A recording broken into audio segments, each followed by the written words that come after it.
وہ نبی کی ایک بات دیکھ کر کلمہ پڑھ کر مسلمان بن گئے. ہمارے سامنے لاکھوں حدیثیں، ہزاروں قرآن کی آیتیں ہیں، پر ہم آج تک مسلمان نہ بنے.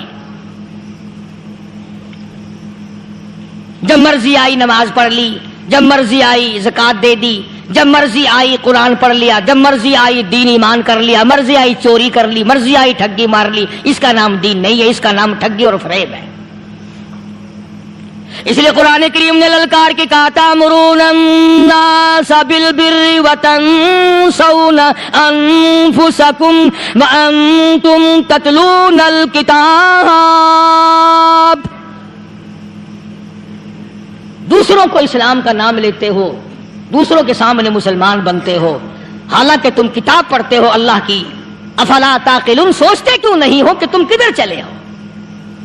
کیا پروگرام بنائے بیٹھے ہو؟ زندگی کا لاہ عمل یہ تو نہیں ہونا چاہیے جو تم نے بنایا ہوا ہے. اور آگے فرمایا تأمرون الناس بالبر وتنسون انفسکم وانتم تتلون الکتاب افلا تعقلون واستعینوا بالصبر والصلاة. اگر تکلیف آئے، پریشانی آئے، کوئی مصیبت آئے تو صبر اور نماز کے ساتھ قائم رہو. یعنی صبر نماز کے بغیر حاصل نہیں ہوگا، اور نماز قبول ہوگی تو صبر خود بخود آ جائے گا. چنانچہ اللہ والوں کی زندگی کا مطالعہ کرو، کتابیں اور حالات پڑھ کر کے دیکھو کہ انہوں نے ساری عمر میں ایک ایک نماز بھی ضائع نہیں ہونے دی. تمام عمر میں ایک ایک نماز ضائع نہیں ہونے دی. اور ہم لوگوں کی جوانی یوں ہی بیت جاتی ہے، جوانی یوں ہی گزر جاتی ہے. اسی کو کہتا ہے کہ کچھ نہ پرواہ کی میرے دین کی، آج میں تمہاری پرواہ کیسے کروں. وَإِنَّهَا لَكَبِيرَةٌ إِلَّا عَلَى الْخَاشِعِينَ. اللہ پاک خود فرماتے ہیں کہ نماز بھاری نہیں، نماز مشکل نہیں، نماز پڑھنا کوئی تکلیف نہیں، مگر ان لوگوں کے لیے، ان لوگوں پہ کوئی مشکل نہیں جو اللہ سے ڈرنے والے ہیں، اللہ کے خوف کو دل میں بسانے والے ہیں، جن کا یقین ہے کہ موت آئے گی اور اللہ کے یہاں جا کر کے میں نے منہ دکھانا ہے، ایک دن خبر میں جانا ہے، حشر نشر نے بھی آنا ہے، قیامت نے بھی آنا ہے، جس کا ان تمام چیزوں پہ یقین ہے. اللہ فرماتے ہیں الا علی الخاشعین، ڈرنے والے کے لیے تو کوئی چیز نہیں، اور جو نہیں ڈرتا اس کے لیے تو پہاڑ ہے نماز پڑھنا. صحابہ کرام نے تو ایسی ایسی نمازیں پڑھی. صحابی ہے مدنی کریم صلی اللہ علیہ وسلم کا، اپنے باغ میں نماز پڑھ رہا ہے. گنجان باغ ہے کھجوروں کا، کھجوروں کا باغ پکا کھڑا ہے، صحابی نماز پڑھ رہا ہے. ایک پرندہ کبھی ادھر سے آتا ہے کبھی ادھر جاتا ہے، گنجان باغ ہے، وہ نکلنا چاہتا ہے، پرندے کو راستہ نہیں ملتا. تو دوران نماز صحابی کی نظر پرندے پہ لگ گئی. دوران نماز صحابی کی نظر، وہ پھڑک پھڑک جو کرتا تھا نا کبھی ادھر کبھی ادھر، صحابی کی نظر پرندے پہ لگ گئی، نماز میں بھول گیا. بس اتنی سی بات ہوئی، آیا دربار رسالت میں اور کہنے لگا یا رسول اللہ وہ سارا باغ لے کر اسلام میں وقف کر لو، جس باغ کی وجہ سے میری نماز خراب ہو جائے میں وہ باغ ہی نہیں رکھتا.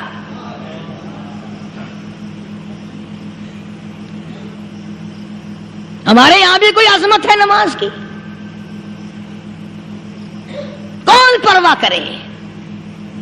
ان لوگوں کے یہاں تمام کا تمام نظام دین کا اپنا بنایا ہوا نہیں، جو دربار رسالت صلی اللہ علیہ وسلم سے نظام ملا نماز کا، انہوں نے صحیح معنوں میں وہ قائم کیا. کیسی مشکل میں ہوئے، کہیں بھی ہوئے، جس حالت میں بھی ہوئے، نماز پڑھنی ہے، ادا کرنی ہے. چنانچہ ان کی نمازوں میں اتنی برکت تھی. سیدنا امیر معاویہ رضی اللہ تعالی عنہ کی حکومت ہے، صحابہ کرام ابھی زندہ ہیں. افریقہ کے گھنونے جنگل میں، بہت بڑے صحرا میں چھاونی بنانے کا پروگرام بنایا. بڑے جنگل ہیں، بڑے درخت ہیں، بڑی بھیڑ بھاڑ ہے، بڑے جانور ہیں، شیر ہیں، چیتے ہیں، گھگیاڑ ہیں، بڑے بڑے موذی جانور ہیں. تو اس علاقے کے لوگوں نے بتایا کہ تم مار کھاؤ گے، یہاں تو بڑے بڑے جانور تمہیں کھا جائیں گے. تم یہ کیا سوچ کر آئے ہو؟ تمہیں یہ نہیں چھوڑیں گے جانور کھا جائیں گے، تمہیں یہاں چھوڑی بناؤ گے؟ صحابہ کہنے لگے نہیں نہیں نہیں، ہمارے پاس ہتھیار ہے۔ کمانڈر کہنے لگا، ایک صحابی تھا حضور اکرم صلی اللہ علیہ وسلم کے زمانے کا دیدار کرنے والا، بڑا دیوانہ پروانہ۔ کمانڈر نے اسے حکم دیا تو 2 وضو کر، 2 رکعت نماز ادا کر، اور 2 رکعت نماز ادا کرنے کے بعد درخت پہ چڑھ جا، اور درخت پہ چڑھ کر یہ آواز لگا، او جنگل کے ہاتھیوں، او جنگل کے بھگیاڑوں، او جنگل کے شیروں، او جنگل کے موذی جانوروں، او ناگ وٹھوؤں، او سانپ بیچھوؤں، او فلاں جانوروں، او فلاں جانوروں، ہم غلام ہیں محمد عربی صلی اللہ تعالی علیہ وسلم کے، اور میں تمہیں حکم دیتا ہوں 24 گھنٹے کی اجازت ہے، 24 گھنٹے کے اندر اندر تمام جنگل خالی مانگتا ہوں۔